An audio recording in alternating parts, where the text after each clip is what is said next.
scary. Listen to this. What good am I if I do not fill the plates of the ones who fed me, but fill the plates of strangers?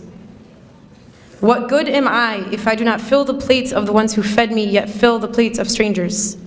What good are you if the one who raised you doesn't see anything from what she's raised you with? What good are you as the one who fed you doesn't see any of the fruits of what she's taught you? The one who spent her blood, sweat, and tears on you for 20, 30 years. And the one who is the reason as to why you are who you are today. The one who helped you get there. Yet as soon as we get our degree, as soon as we can speak, as soon as we're something to the community, we forget about everyone who taught us. We forget about the people who made us who we are.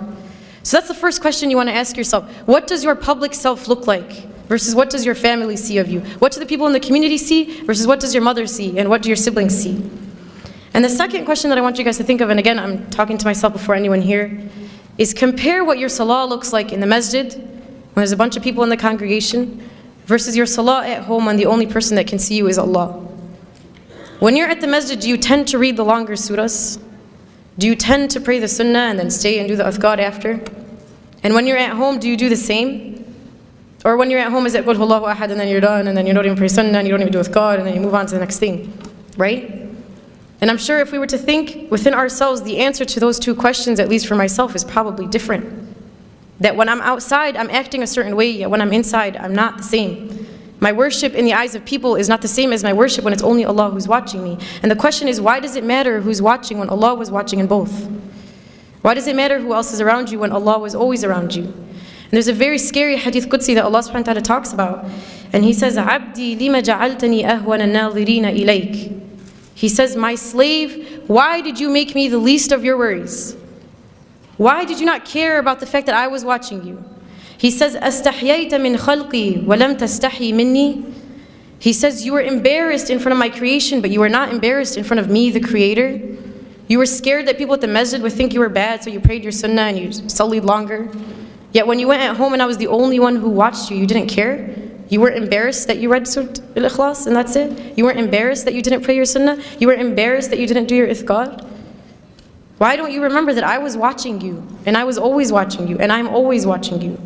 And subhanAllah, I don't know if you guys were at the session right before this. Sheikh Tariq Mustah mentioned a beautiful story, and I'm going to share it. So if you heard it, I'm sorry that I'm repeating, but he talked about how when he was 16, he became like a Quran assistant in his masjid, and he was teaching alongside of like this awesome sheikh, right? He was talking about how he was 16, teaching Quran, and he felt like a G. He was like, man, I'm like awesome. I'm 16 and I'm teaching Quran to other people.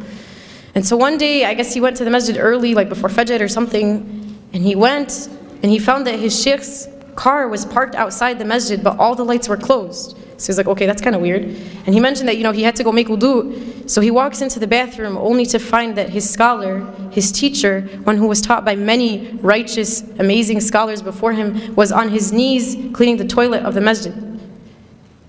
And so Sheikh Tariq Mustah goes to him and he's like, Sheikh, like, what are you doing? You're an amazing sheikh, you learned with this person and you learned with that, and your status is this, like, how are you on your knees cleaning the masjid?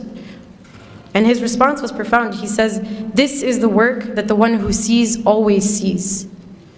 This is the work that when no one else saw you, Allah saw it. Because what we do is we love to be the one with the microphone, we love to be the one who everyone can attribute things to, we love to be the one with the title, I love to be quoted, I love for people to know who I am. Yet Allah subhanahu wa ta'ala sees the things that no one else sees. The things that you thought no one saw. When you did the dishes and your mom didn't tell you thank you, Allah saw that.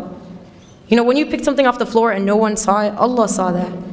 The reason why we do things in the community is because we love that recognition. We love for people to pat us on the back and say good job. We love the volunteer appreciation dinner. We love that.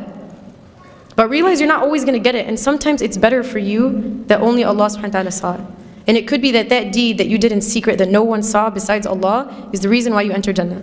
And everything that you've done in the public, everything that people saw, everything that was out in the open, was stuff that you did for the wrong reasons, and you never know, that may not even count for you. So this is kind of our thought process in understanding whether or not we have this problem. Now once you find out you have the problem, what do I do?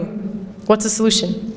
So a couple things I was thinking about is if you feel like people are holding you up to this standard, you are this and this and this, and you have this title and this title and this title, and you're amazing. Challenge yourself to live up to that standard that people are holding you to. If you go home and you say, man, people think I'm great, but I'm actually not, try to actually be great. And it's not for the people. It's not for people to say, Shireen Salama was great. But it's for me to improve myself so Allah can say Shireen Salama was great. For me to take the standard that you put me at and to try to actually achieve it. Not for you, but for Allah. And the second thing is that for every public deed that you do in the eyes of people, that you double that in your private life, in your private ibadah. That man, if you prayed in the masjid, try to pray at home when no one else can see you besides Allah. Try to wake up when everyone's asleep, in the dark, just you and Allah, create that relationship.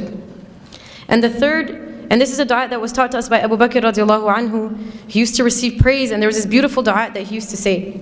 And it goes, Allahumma ghfir li ma la ya'lamun, waj'alni khayran mimma yadhunnun. Which translates to, Oh Allah, forgive me for what they do not know about me, and make me better than what they think that I am. Because it's funny, we like to cover up the fact that all of us have a hidden past. All of us have some secret, all of us have some sin, all of us have something that we've done that no one else knows. But remember that when you're being praised, that you once were in that state. Not to put yourself down, but for you to remember that Allah subhanahu wa ta'ala is the one who brought you there. And finally, and I'll conclude in reminding us that this is a journey. This by no means is something that we are going to accomplish. It's going to be a constant struggle.